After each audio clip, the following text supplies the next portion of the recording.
Espero que o seu coração tenha se aquietado para nesse momento a gente poder ouvir mais de Deus, ouvir a voz de Deus. E para isso eu convido você que abra sua Bíblia no livro do profeta Jeremias, capítulo 29, até o versículo de número 14. Livro do profeta Jeremias, 29, até o versículo de número 14. Amém? Diz assim a palavra de Deus: Este é o conteúdo da carta que o profeta Jeremias enviou de Jerusalém aos líderes que ainda restavam entre os exilados, aos sacerdotes, aos profetas e a todo o povo que Nabucodonosor deportara de Jerusalém para a Babilônia.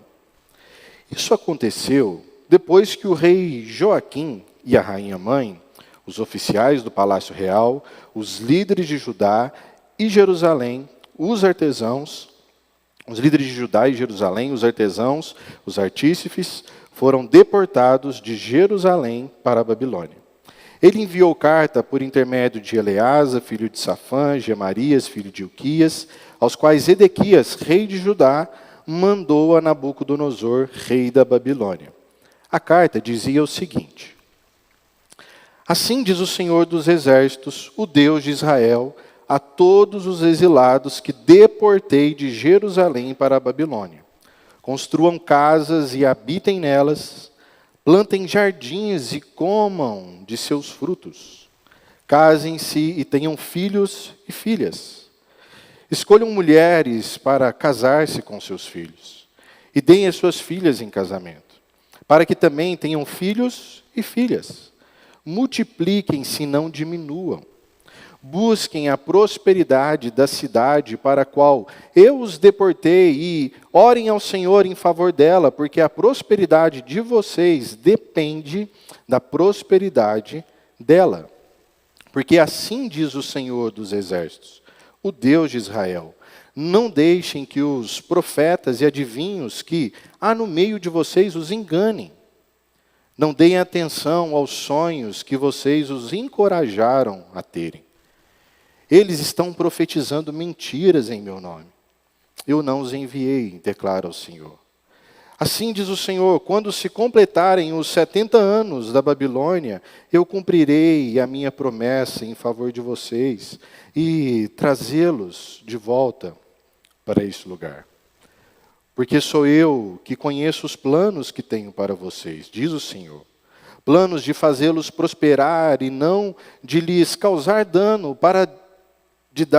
planos de dar-lhes esperança e um futuro. Então vocês clamarão a mim, virão orar a mim, e eu os ouvirei. Vocês me procurarão e me acharão quando me procurarem de todo o coração. Eu me deixarei ser encontrado por vocês, declara o Senhor. Eu os trarei de volta do cativeiro, eu os reunirei de todas as nações e de todos os lugares para onde eu os dispersei, e os trarei de volta para o lugar de onde os deportei, diz o Senhor. Vamos orar mais uma vez, meu querido? Abaixe sua cabeça. Deus, nós estamos diante da Tua santa e reveladora palavra, e a minha oração é para que a Tua voz seja ouvida nos nossos corações nessa noite, para que a gente aprenda mais o Senhor, para que a gente cresça, a gente amadureça, a gente desenvolva a maturidade de discípulo, de se parecer mais com Cristo Jesus, através da porção que o Senhor nos serve nessa noite, para a glória do Teu santo e bendito nome. Amém. Meu querido, eu e você, hoje, nós somos constantemente impactados por multicanais de más notícias. Se você analisar o seu cotidiano, aonde você recebe informação constantemente, seja no seu celular, na televisão, Seja nas conversas que você tem no seu trabalho, seja andando em um lugar público, é comum nós nos depararmos com uma má notícia. O nosso mundo é um mundo de más notícias. Algumas tomam dimensões gigantescas, como nós vivemos recentemente por conta da pandemia causada por um vírus. Más notícias fazem parte do meu e do seu cotidiano. Agora, sinceramente, isso é muito desanimador. É difícil você, sabe, ter um vigor assim, uma alegria, um desejo de ver as coisas acontecer, quando as notícias ao nosso redor não são boas. A gente fica desanimado, desencorajado, a gente fica mais medroso. No nosso contexto, parece que a gente perdeu uma mola de propulsão. Algo que nos faça avançar um pouco mais, ir um pouco mais longe, porque as coisas não são do jeito que a gente esperava que elas fossem. Porque as notícias não são boas. Seja na área da saúde, da economia, da segurança pública, parece que as coisas vão mal. Mas nesse contexto de más notícias, muita gente também fala como voz de quem quer trazer algum tipo de solução. E a gente gosta de ouvir esse tipo de voz, porque alivia um pouco. A gente gosta de ouvir, quando as coisas estão indo ruins, alguém que nos apresente uma solução e que essa solução seja rápida, seja um caminho curto, seja algo que a gente consiga passar e sair do outro lado com uma boa notícia. Isso estava acontecendo exatamente no momento desse texto que a gente leu. Nós lemos um texto do livro do profeta Jeremias. O profeta Jeremias recebe um chamado de Deus, que ele deveria profetizar para o povo de Judá, para o povo de Deus, que eles se tornariam cativos de uma outra nação, porque eles desobedeceram a Deus. E que eles precisavam se arrepender, senão Deus de fato cumpriria esse cativeiro. E aquele homem, ele desenvolve um ministério de fracasso, diante da realidade de que o povo não dá ouvido a ele. E Jeremias, ele passa por uma crise profunda na sua história, ao ponto de duvidar de Deus, da sua promessa, de questioná-lo. Esse homem, ele é tomado de um profundo desânimo, porque ele não consegue, no contexto que ele está, enxergar uma boa notícia, ou uma boa resposta daquele povo. Mas aquele povo que recebeu essa notícia de Deus, começou a dar ouvidos para outro profeta que não Jeremias. E no capítulo anterior, no capítulo 28, Jeremias está confrontando um profeta chamado Ananias. E sabe o que Ananias fez? Ele chegou para o povo e disse assim, vocês ouviram que Deus vai deixá-los cativos da Babilônia durante 70 anos. Mas sabe o que Deus me disse? Que não são 70, são 2. O que você prefere, 70 ou 2? Quem que você vai ouvir? A que profeta que a gente vai dar crédito? E aquilo se tornou algo que foi virando um rebuliço no meio do povo, porque o atalho, o caminho mais curto para resolver os problemas sempre é melhor. E o povo começou a acreditar em Ananias. E Jeremias confrontou como instrumento usado por Deus, de que aquilo que ele dizia era mentira. Porque Deus já havia dito, vocês se tornaram cativos da Babilônia e vocês ficarão aí durante 70 anos. Não adianta querer encurtar o caminho.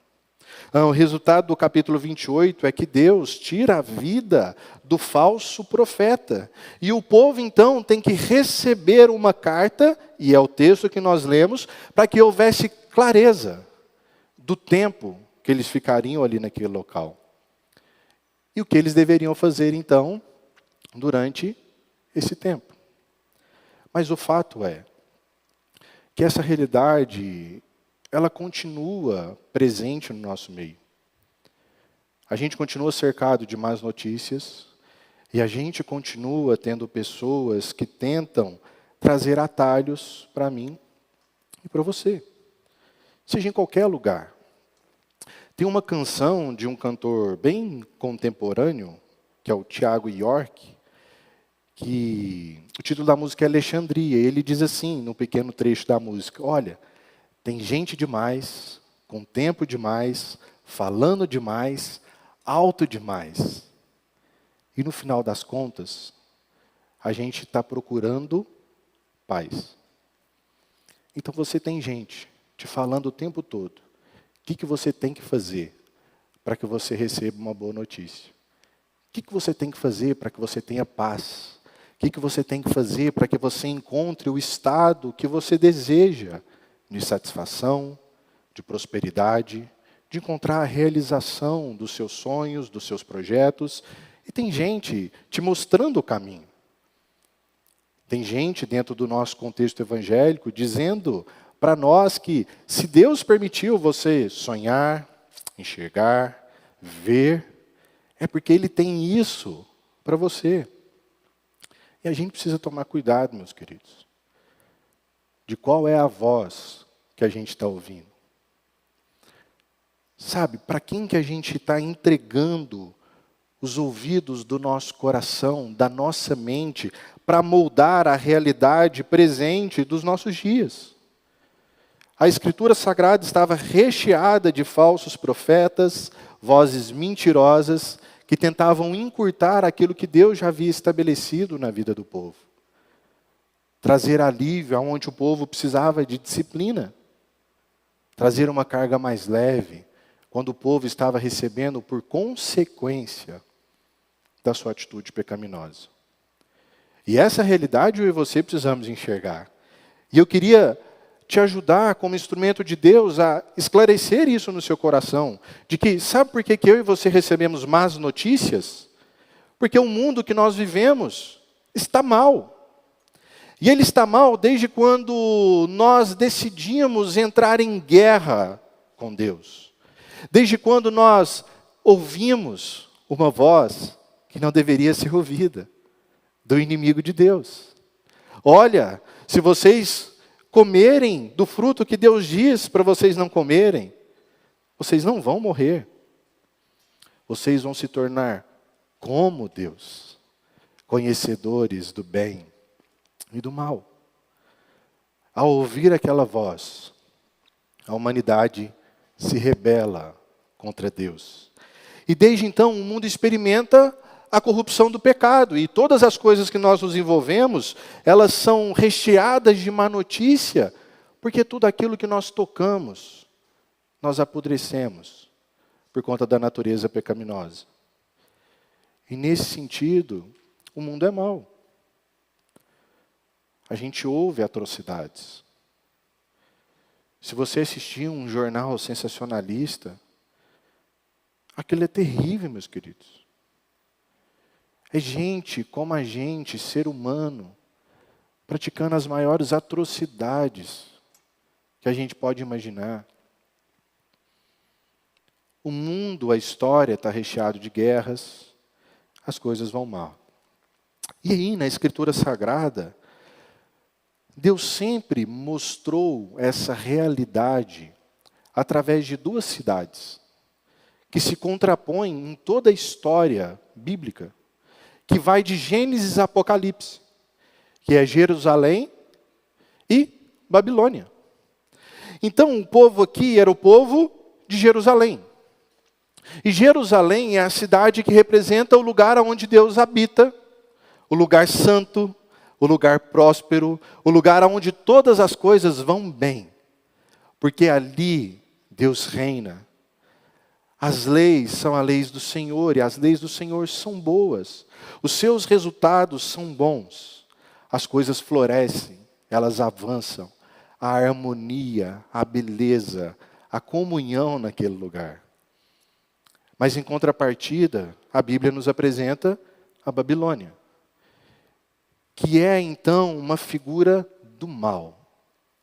Um lugar que é reinado pelo inimigo de Deus, aonde não se há verdade, aonde todas as coisas são feitas para usurpar daquilo que não lhe pertence, aonde há maldade, aonde as coisas apodrecem, aonde há promiscuidade, aonde há tudo aquilo que não tem parte com a santidade de Deus.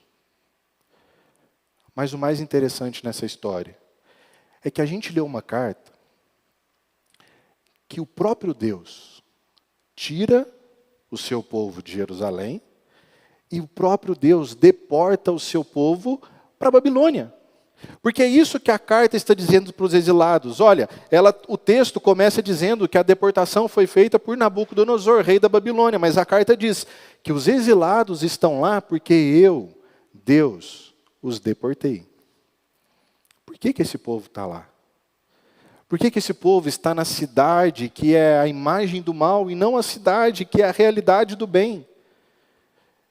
E a gente aprende no livro do profeta Jeremias que há um motivo específico porque esse povo é colocado no lugar de maldade.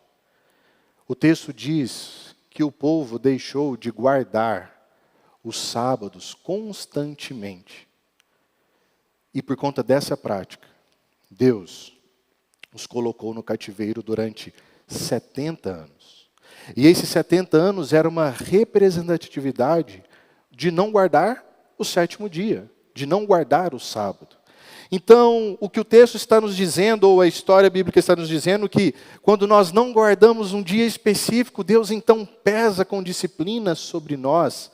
Não, Deus não está falando de uma agenda específica, mas Ele está falando de uma percepção do propósito, de como Ele criou as coisas para serem. Lembra que quando Deus faz o mundo, Ele cria o mundo em 7 dias. Em 6 dias Ele está trabalhando e o 7º dia Ele descansa. Ele abençoa aquele dia. E existe uma pedagogia clara no Shabá, no sábado, para o povo de Deus, que está dizendo para mim e para você de que o nosso Deus criou as coisas para que no final a gente desfrute, para que a gente encontre paz, para que a gente encontre a prosperidade, para que a gente encontre o deleite. E é por isso que o Deus eterno, tão poderoso, Ele descansa no 7º dia. Ele está aproveitando a sua criação. E quando Ele pede para o povo tornar isso rotineiro ou como norma na sua vida, guardar o sábado, e que na Escritura Sagrada não começa nos 10 mandamentos, já era uma prática desde a criação, é porque eu e você não podemos perder a noção de qual é o propósito de Deus ao criar todas as coisas. Qual é o propósito de Deus? O que Deus quer para a sua vida? Sabe o que Deus espera de nós? Porque, no final das contas, todas essas vozes que a gente ouve e que são falsas, elas não falam por si só. Versículo 8 e versículo 9 do capítulo 29 diz assim: porque assim diz o Senhor dos Exércitos, o Deus de Israel: não deixem que os profetas e adivinhos que há no meio de vocês os enganem. Não deem atenção aos sonhos que vocês os encorajam a terem. Em uma outra versão, o texto diz que esses falsos profetas, eles sempre falam aquilo que o nosso coração deseja. Então, no final das contas, aonde que surgem as vozes falsas do nosso meio? Dos nossos próprios desejos. Do que a gente quer. Do que você espera para a sua vida e que às vezes você acha que é bom. O que você prefere ou o que você deseja realizar ou o que você planeja na sua existência para que no final das contas te dê o que você deseja, que é paz. Porque seja sincero, no final das contas a gente quer estar bem. A gente quer que tudo esteja em ordem, no lugar. Só que a gente acostumou a pegar atalhos. A gente acostumou a deixar o propósito de Deus de lado para construir o nosso ideal de realização. Eu vou ser feliz se eu atingir isso. Eu vou ter paz se eu chegar nesse patamar. Quando tudo estiver organizado e estruturado da maneira que eu desejo, eu vou experimentar descanso. Mas você esqueceu que Deus já criou para o descanso. Deus já criou para que haja paz e deleite. Deus já criou o ambiente onde a gente pode espendurar a rede e deitar num lugar de paz. Isso não precisa ser idealizado, isso não precisa ser construído, isso não precisa ser ensinado. Isso precisa ser, então, resgatado. Porque é isso que Deus faz na história. Deus é o Deus que redime o seu povo. Deus é o Deus que traz o seu povo de volta para casa, do lugar aonde a gente nunca deveria ter saído. E isso muda tudo. Porque isso não diz respeito ao cenário. Isso não tem a ver com o momento de vida que você está vivendo. Isso não tem a ver com o quadro de saúde nos seus dias. Isso não tem a ver como está o seu salário, a sua conta bancária.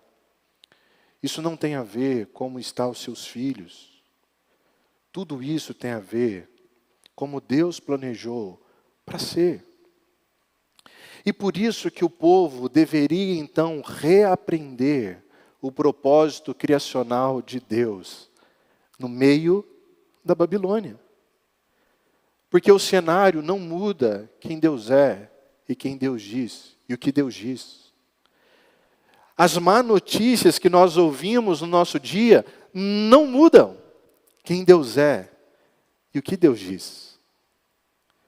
Deus continua sendo o mesmo, ontem, hoje e sempre será. E o que Ele disse na sua palavra, nada pode frustrar os projetos de Deus. Afinal, aquele que começou a boa obra, Ele é fiel para terminar, para cumprir. E é exatamente isso que Ele está dizendo para o povo. Olha, preste atenção. São 70 anos. Nem um dia menos e nem um dia mais. Mas no final desse período, eu vou trazer vocês de volta. Eu vou resgatar vocês. Eu vou preparar uma outra nação para quebrar o jugo da Babilônia. E assim foi a história. E essa outra nação teve uma relação totalmente diferente com os judeus e permitiram com que eles voltassem para sua casa, reconstruíssem a sua cidade, reconstruíssem o templo, mas eles precisavam desse tempo para realinhar o seu coração. E se os dias vão maus, meus queridos, é porque a gente precisa desse tempo para realinhar o nosso coração. A gente precisa entender aonde está a verdadeira paz. Então, deixa eu te dar uma boa notícia. O seu contexto não é empecilho para você conhecer, encontrar Deus e crescer no conhecimento de Deus. E a gente faz isso quando a gente está vivendo a vida nesse contexto. Então, o que a gente espera de uma carta que Deus envia para aqueles que Ele exilou numa nação que só produz maldade? Se isolem, construam um local, fiquem lá escondidos, não tenham contato com ninguém, não façam mais nada. Não. Deus está dizendo para eles, vivam a vida. Construam casas. Plantem árvores. Comam dos frutos dessa árvore. Casem. Deem seus filhos em casamento. Tomem esposa para os seus filhos. Trabalhem pela paz e prosperidade daquele lugar. Porque se aquele lugar tiver paz, vocês também vão ter paz. Orem por aquele lugar. A prosperidade de vocês depende do quanto vocês influenciam como sal da terra e luz do mundo, o ambiente que você está. Deus não está te chamando, meu querido, para você se isolar dos problemas. Ele está te chamando para você ser imagem e semelhança dele, aonde ele te colocou. Ele está dizendo para você, você precisa se envolver com a vida, mas, pastor, a economia está tão ruim. Mas não é isso, meu querido, que norteia a vida do cristão. A gente vive pelas promessas de Deus. Se o seu trabalho é um instrumento de abençoar pessoas, coloca o pé no acelerador. Sabe, invista na vida dos seus filhos. Seja crente de verdade. Cultive o conhecimento de Deus, aprenda mais sobre Deus. Esse é o tempo de oportunidade. Paulo fala isso aos Efésios, que Deus ele redimiu o nosso tempo, ou seja, Ele nos colocou num tempo que nós temos a oportunidade de viver essas coisas. E a gente está se isolando com medo, porque a gente continua experimentando e ouvindo más notícias. E parece ser mais confortável, para mim e para você, ouvir os falsos profetas.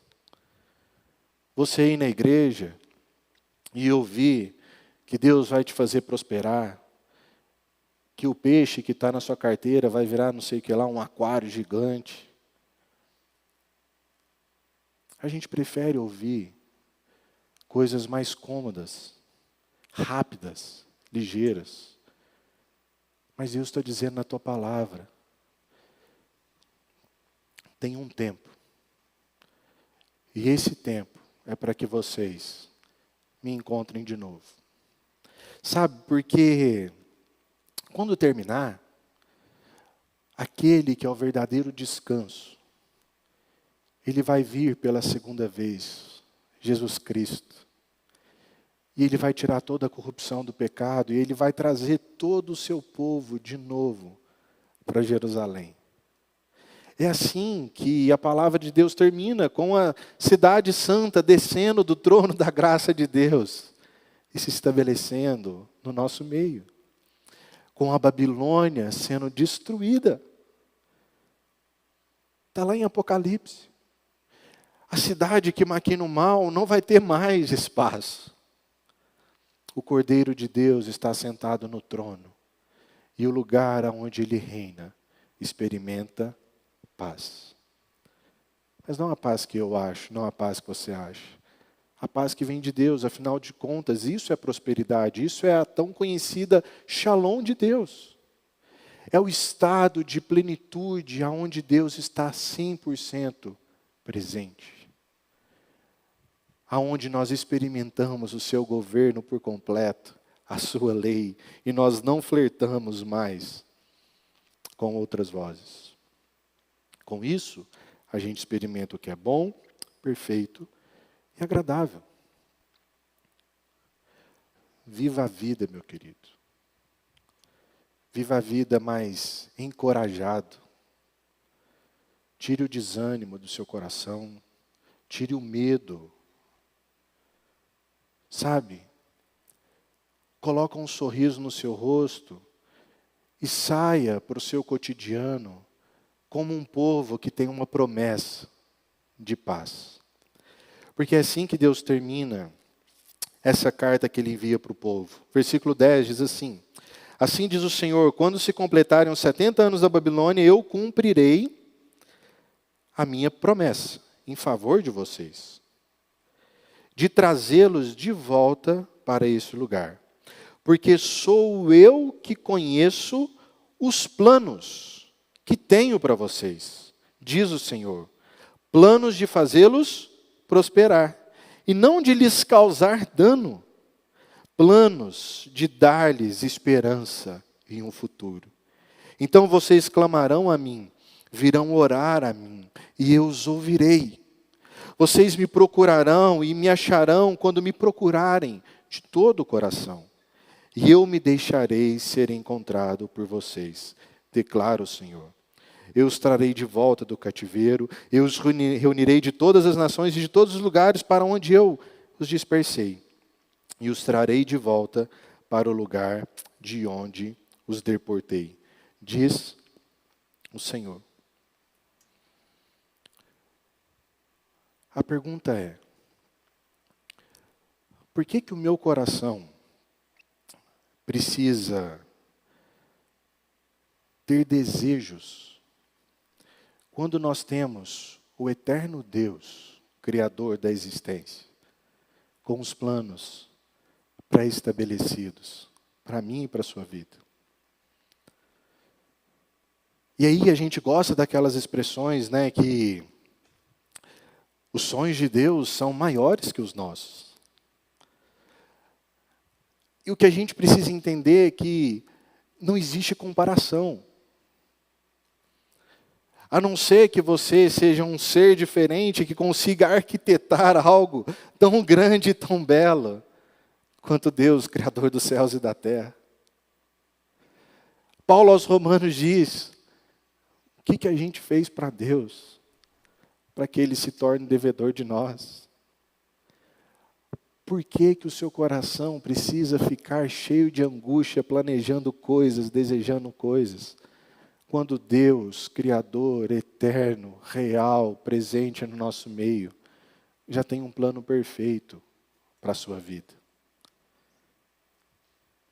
Quando esse Deus diz na sua palavra, de que então eu posso desfazer de mim mesmo, e ir até Ele, porque Ele vai ouvir a nossa oração, Ele vai permitir ser encontrado de cada um de nós, quando a gente buscá-lo de todo o nosso coração. Quando nós conhecermos Jesus Cristo, o verdadeiro descanso. A palavra de Deus, no Evangelho de Marcos, nos ensina que Jesus, Ele é o nosso sábado. Isso nos ensina de uma vez por todas que sábado não é uma agenda, não é um dia da semana que a gente deveria então cumprir para ser aceito por Deus. O descanso é uma pessoa. O descanso é o Filho de Deus, Jesus Cristo. E isso significa que Jesus Cristo, Ele é a imagem do Deus invisível. Ele é o perfeito Deus. Mas que ao mesmo tempo, ao se encarnar na história, Ele está mostrando para nós 100% da imagem e semelhança criada por Deus. Um homem sem corrupção do pecado, que experimenta a verdadeira paz. E o mais interessante nessa história, meus queridos, é que Jesus nos ensina que não vale a pena ouvir os falsos profetas. Porque essas vozes, elas apareceram para Jesus também. Afinal, ele foi tentado no deserto pelo inimigo de Deus. Mas Jesus não ouviu aquela voz. A voz que queria encurtar o caminho para Jesus foi deixada de lado e Jesus continuou no trajeto dolorido da cruz do Calvário. Os seus amigos, os seus discípulos, como Pedro, quis dizer para ele: Senhor, para que o Senhor vai mexer com isso? Não faz sentido. E Jesus, mais uma vez, tem a clara consciência de que ela não é a voz de Deus. E Ele nos ensina que há um sentido real para quando a gente obedece à voz de Deus. E eu e você somos o testemunho disso. Se nós temos vida e perdão de pecados, foi porque Jesus Cristo, o Filho de Deus, não ouviu os atalhos dos seus dias. E a gente precisa aprender com isso. Às vezes o caminho vai ser longo, vai ser duro. mas já existe um propósito claro de Deus. E Ele está dizendo para nós, vocês são peregrinos nesse mundo, vocês estão caminhando para a eternidade. São 70 anos. A cidade que vocês moram não é Jerusalém. Vocês estão na Babilônia. Vocês vão se deparar com muita maldade. Mas esse tempo é o tempo para vocês experimentarem a vida, sabe? Orem a Deus. Peça que o reino de Deus venha para a terra. Viva intensamente como imagem e semelhança de Deus. Não negocie a sua fé, não abra mão de seus princípios, não ouça as vozes que querem trazer atalhos, mas que são de falsos profetas. Não negocie. Seja fiel, seja firme e desfrute da criação de Deus, que embora corrompida pelo pecado, foi redimida na cruz do Calvário de Jesus Cristo. E nós somos a igreja, o testemunho vivo de que aonde nós colocamos a planta dos nossos pés, nós somos sal e luz da terra. A maldade vai embora, a podridão acaba, porque o sal conserva. Nós podemos então construir casas, plantar árvores, comer do fruto, casar os nossos filhos, tomar esposa para os nossos filhos. A gente pode viver a vida e transformar a realidade local num lugar que reflete a paz de Jesus. A paz de Jesus. E quando tiver muita gente falando, a gente precisa voltar para o versículo 10 até o 14. Porque sou eu que conheço os planos que tenho para vocês. Ninguém mais conhece. Ninguém mais conhece. Os planos de Deus é a sua palavra revelada a nós. Nós somos uma igreja fraca quando nós não conhecemos a palavra de Deus. Pastor nenhum, líder nenhum, instituição nenhuma pode dizer para você quais são os planos de Deus. Porque essa palavra, ela não pertence a pessoas exclusivas. Ela é a palavra de Deus revelada à sua igreja. Ela é a sua palavra. A igreja é o povo da palavra. A igreja é o povo que conhece a palavra, que conhece a voz de Deus. E esses são os planos de Deus. Isso é muito claro e muito simples nas páginas da Escritura Sagrada. Não é uma história complexa. Basta que você busque a Deus de todo o seu coração, que você ore a Ele, que você vai ouvir a voz dEle. Ninguém precisa ser um grande cientista ou teólogo para perceber, por exemplo, que existe duas realidades no mundo que a gente vive, que na Escritura Sagrada são caracterizadas por duas cidades, Jerusalém e Babilônia. Está lá em Gênesis. De repente, na história, Deus nos apresenta um sumo sacerdote chamado Melquisedeque, que então serve na cidade de Salém, que é Jerusalém. E Abraão tem um encontro com aquele homem prefigurando exatamente essa realidade do lugar que Deus constrói. O lugar onde Deus está. E em Gênesis também a gente tem a construção da Torre de Babel, que é exatamente o mesmo lugar da cidade da Babilônia. E essas coisas continuam ao longo da história bíblica. Quando você vai para o último livro, Apocalipse, você tem lá a cidade descendo do trono da graça. E Deus destruindo o lugar que produz maldade. E isso não é uma descoberta que alguém vai trazer para você. Isso é a palavra de Deus revelada a nós. Que Deus, num tempo na história, falou através dos pais, dos profetas, das suas muitas aparições, mas que aprove a Ele num tempo falar através do Filho, Jesus Cristo de Nazaré. E inspirar homens em que então registrassem, não todos, mas alguns feitos de Deus, para que eu e você tivéssemos o suficiente para conhecer os planos de paz que Deus tem para nós. O próprio Evangelho de João diz que se a gente fosse contar todos os feitos de Jesus, a gente escreveria livros, livros, livros e mais livros. E isso não acabaria. Mas que aqui a gente tem o suficiente para conhecer Deus, os planos dele, e perceber que no final das contas, Deus quer nos fazer bem. Deus quer nos fazer bem. Ainda que a realidade já esteja dita por Ele. E a realidade é que a gente vive num mundo corrompido pelo pecado. Mas que Ele prometeu que quando Ele reunir todos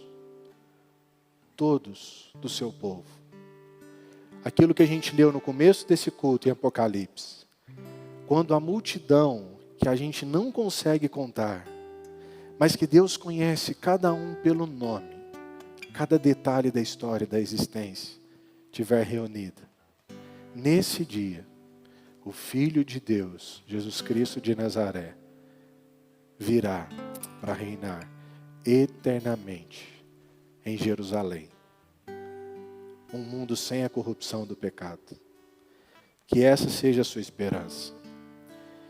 Que esse seja o motivo de derrubar o desânimo da sua casa, da sua vida, que essa seja a razão para que os seus medos possam ir embora.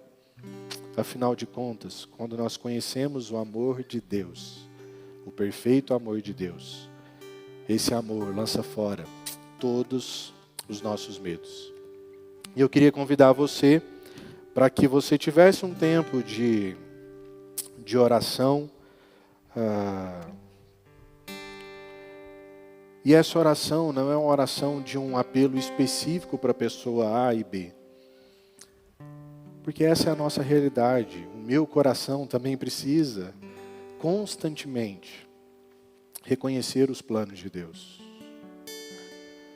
E eu sei que o seu coração também precisa. Então essa é a nossa oração. Esse é o tempo que Deus nos dá de presente para receber uma carta que vem do trono da graça de Deus, dizendo para a gente: olha, vocês estão aí, realinhem as coisas, volte a me buscar, volte a me adorar, que vocês vão conhecer os planos que eu tenho para vocês.